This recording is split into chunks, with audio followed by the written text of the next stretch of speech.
Alhamdulillahi Rabbil Alamin. Wabihi nasta'in. Wala undwana illa ala salimin.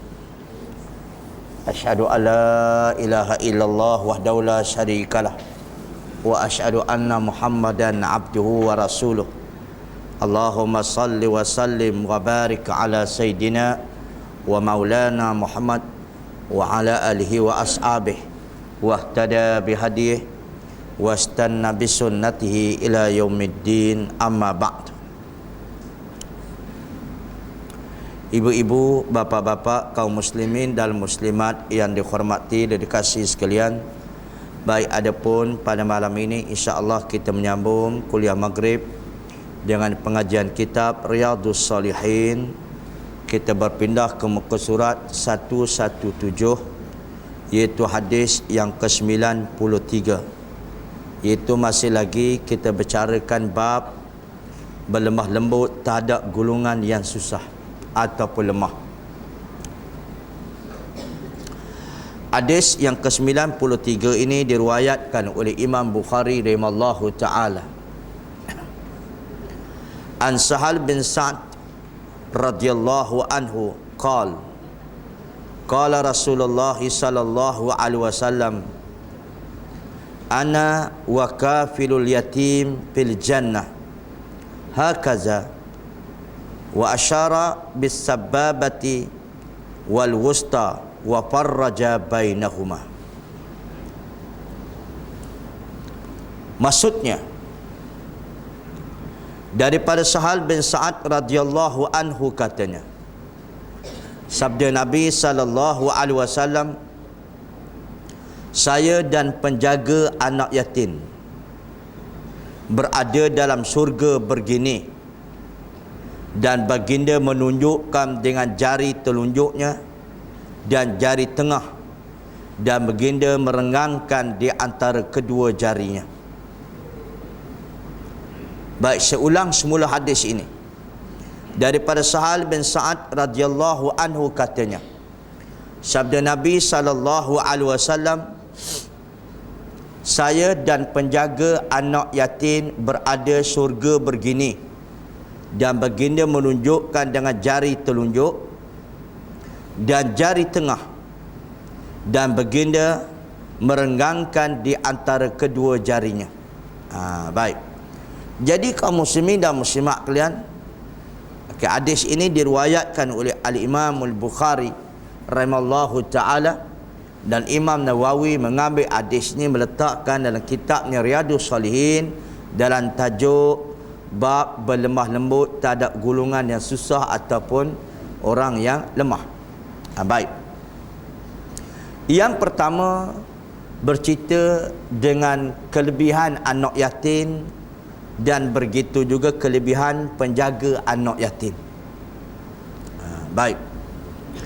Sebelum kita bicarakan kaum muslimin dan muslimat kelebihan anak yatim, ada penjaga anak yatim ni,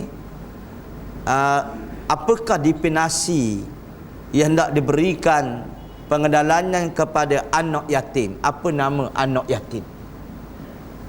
Baik. Di kalangan orang Melayu kita, anak yatim ni dipanggil anak yang meninggal sama ada ayah ataupun ibu. Orang Melayu kita kata dah, meninggal salah satu daripada kedua bapanya, ayah ataupun ibu.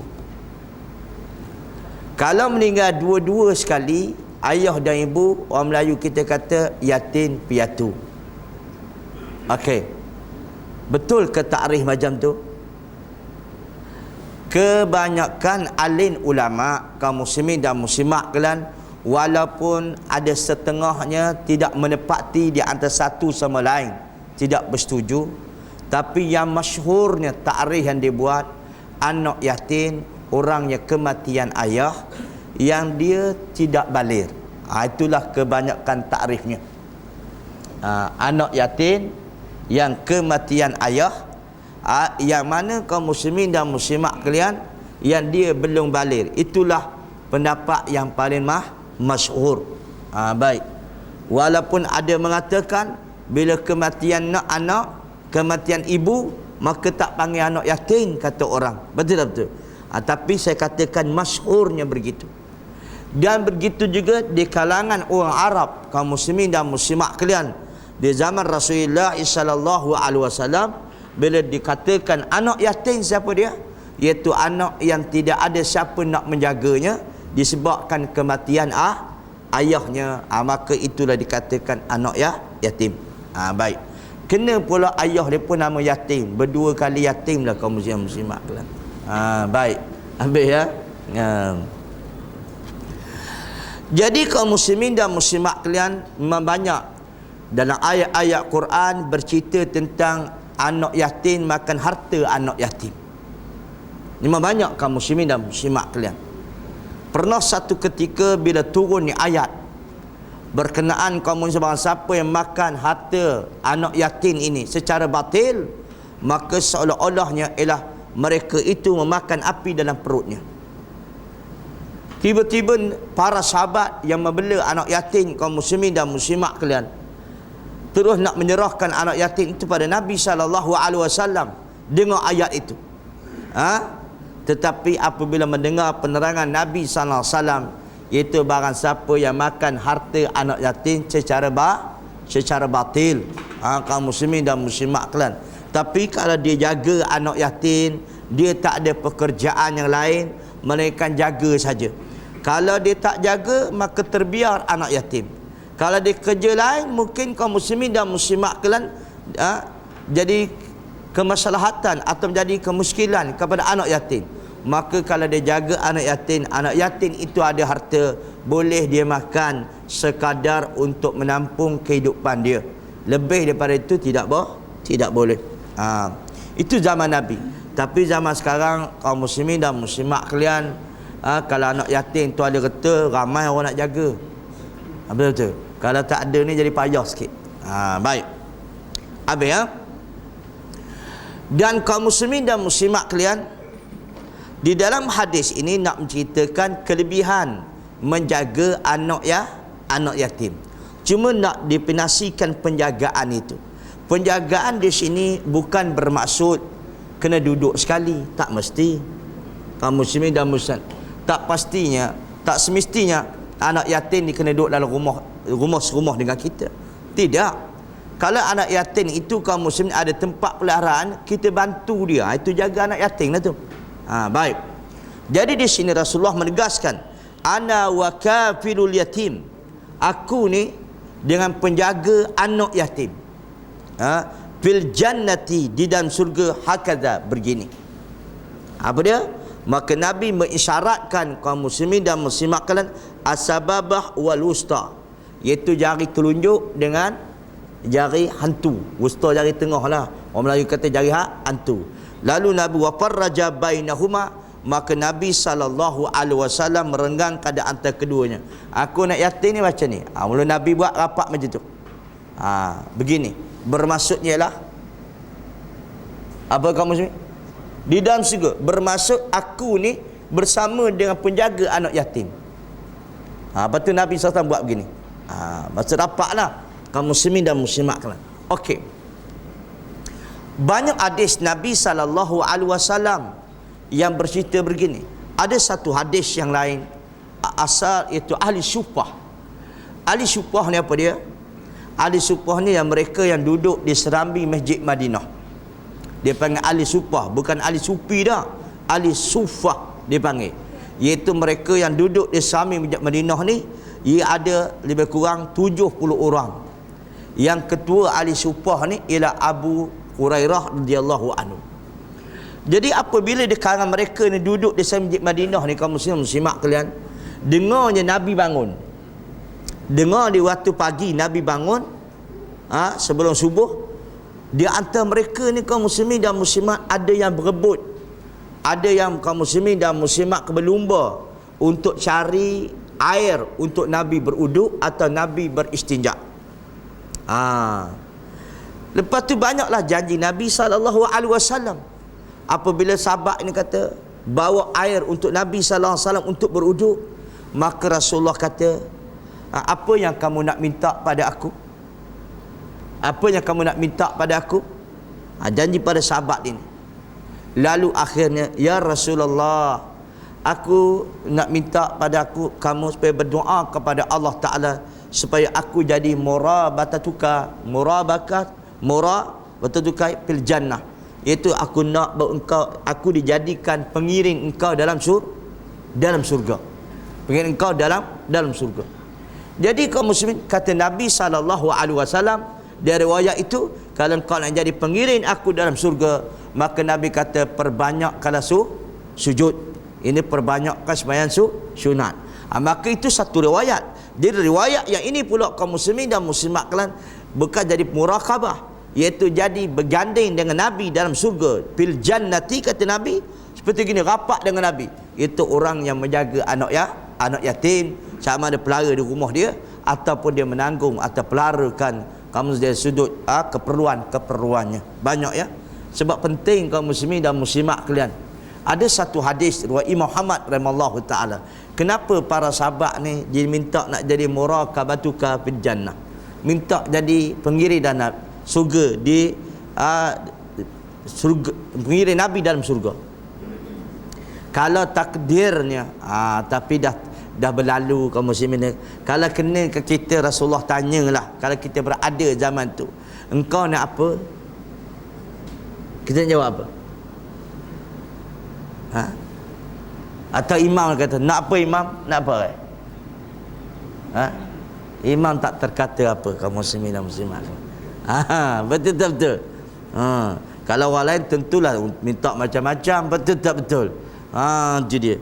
Jadi para sahabat ni nak muraqabah. Sebab disebut sabit daripada satu hadis riwayat Imam Ahmad rahimallahu taala.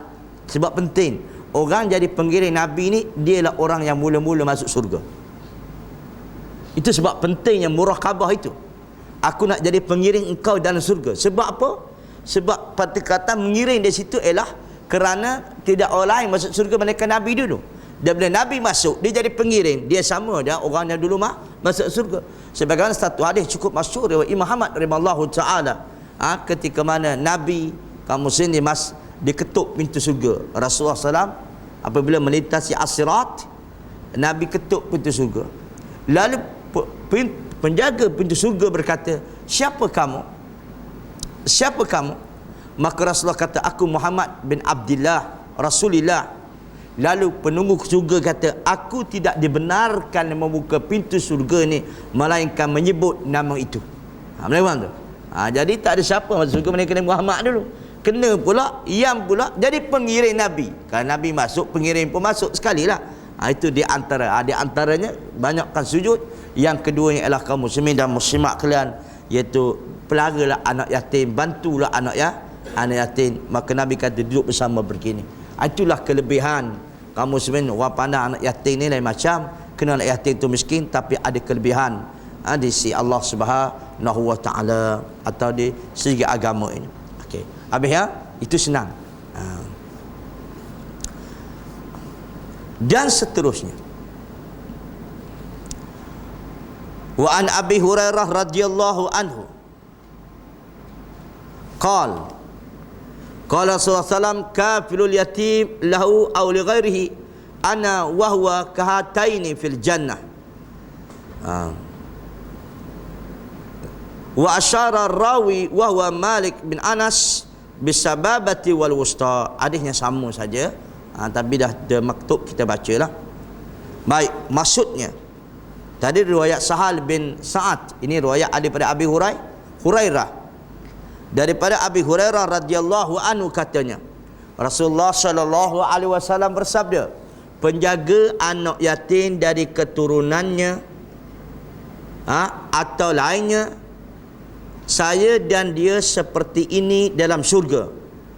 Perawi itu Malik bin Anas menunjukkan jari telunjuk dan jari tengah. Macam inilah cupu ya hadis tadi. Tapi kita baca kena ikut turutan kaum muslimin dan disusun. Tadi cuma berbilang riwayat daripada Abi Hurairah dan daripada Sa'ad bin Sa'ad. Sama ya. Baik, habis hadis seterusnya. Anhu, yani an Abi Hurairah qala, Qala Nabi sallallahu alaihi wasallam laisal miskinu. Tadi cerita anak yatim, ni cerita orang miskin pula. Baik. Laisal miskinu allazi tarudduhul tamaratu wal tamaratan. Wal tamratan. Tarutu tamratu tarudduhul tamratu wa tamratan. Wal lukmatu wal lukmatan. Wal lukmatu wal lukmatan. Innamal miskinu alladhi yata'affafu. Baik. Rawahul Bukhari wa Muslim. Wa fi riwayatin fi sahihain laisa al-miskinu alladhi yatufu 'ala an-nas tarudduhu al-lukmatu wal lukmatan wa tamratu wa tamratan walakin al-miskinu alladhi la yajidu ghinan yughnihi wala yuftanu lahu fatasaddaq alaihi wala yaqumu fayas'al an-nas. Baik.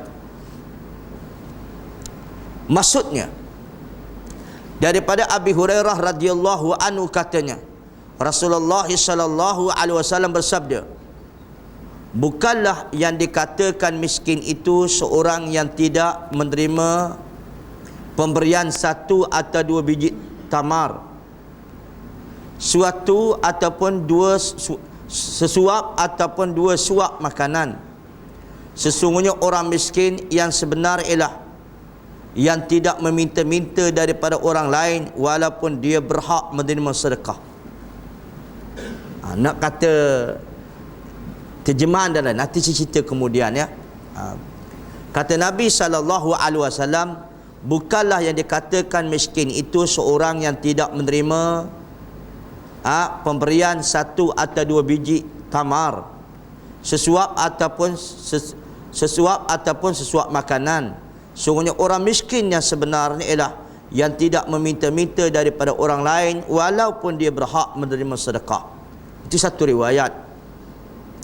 Riwayat lain pula, kaum muslimin simak kalian, bukanlah yang dikatakan miskin itu seorang yang meminta daripada orang lain dan yang menerima sesuap atau 2 makanan, 2 suap makanan, sebiji atau 2 biji tamar.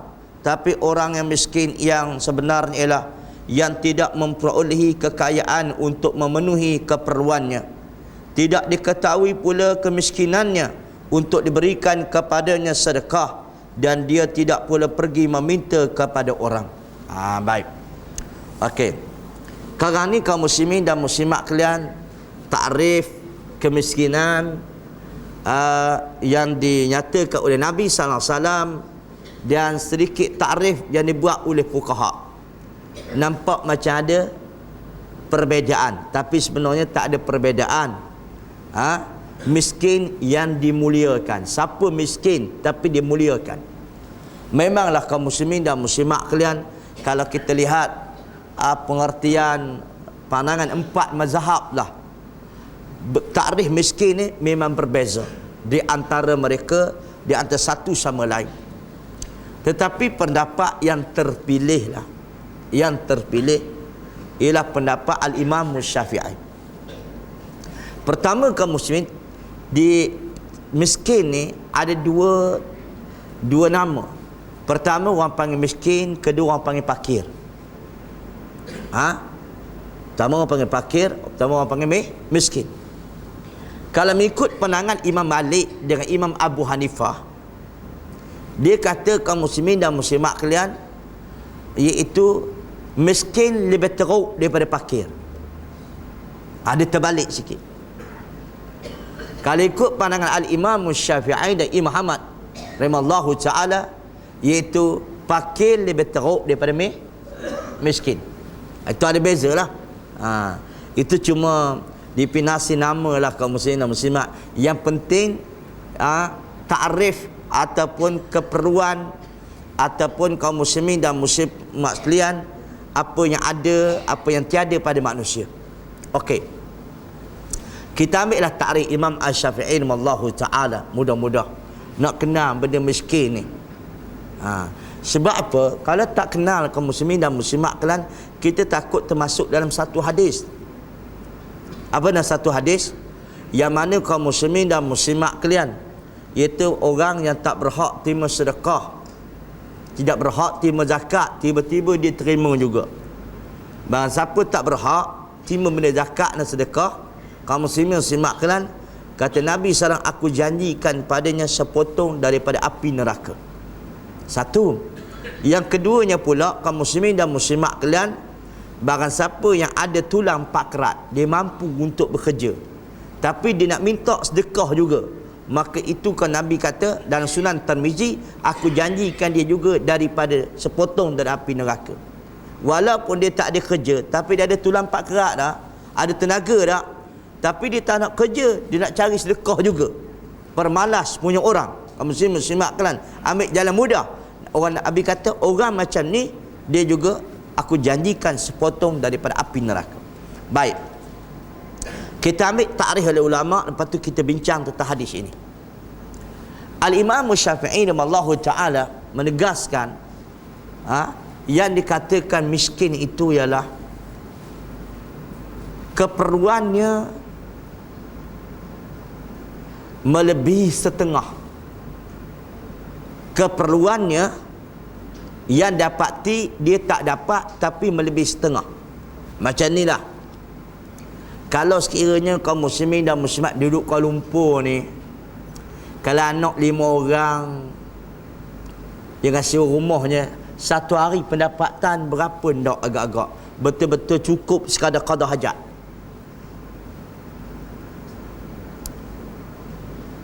Agak-agak lah. Musabah tu pun tak nak jawab, bukan ada dalam Quran hadis pun.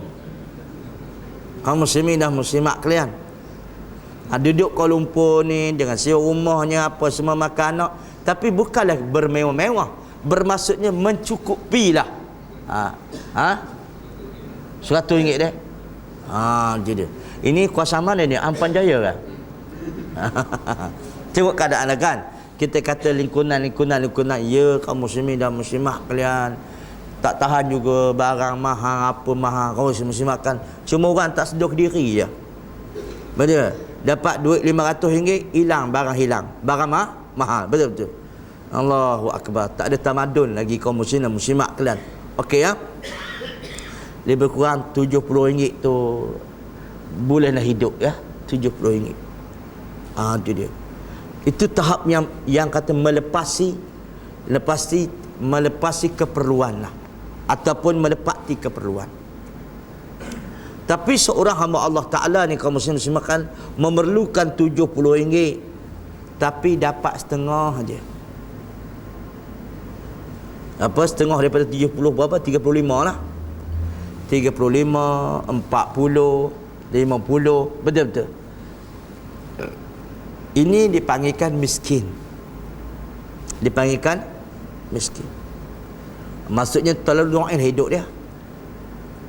Tapi kalau misalnya dia memerlukan 70 tapi dapat bawah pada setengah, maksudnya kalau perlu 35, dia dapat berapa? 30 saja. Memang tak cukup lah makan tak ke sana sangat.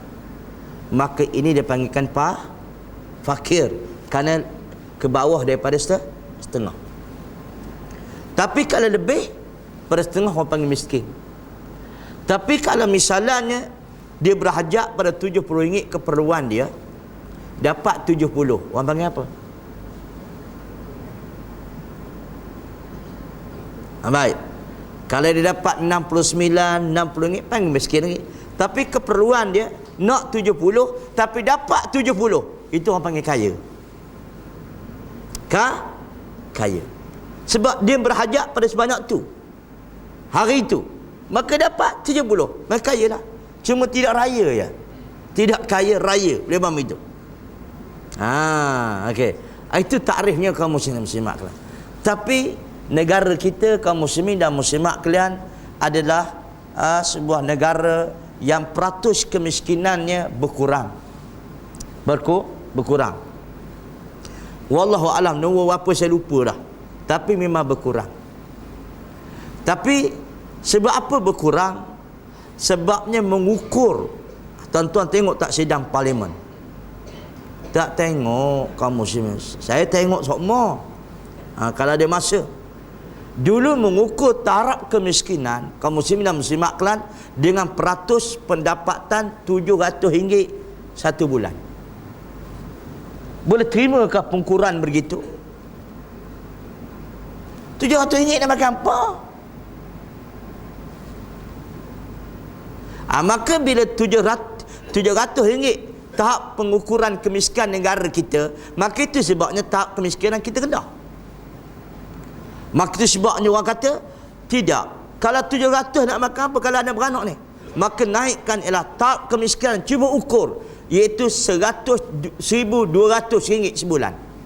Barang siapa pendapatan RM1,200 kemiskinan, RM200 sebulan, itulah tahap kemiskinan lagi. Berapa pula? Lima tinggilah kaum muslimin dan muslimat kalian. Tapi memanglah tidak cukup dalam permasalahan itu.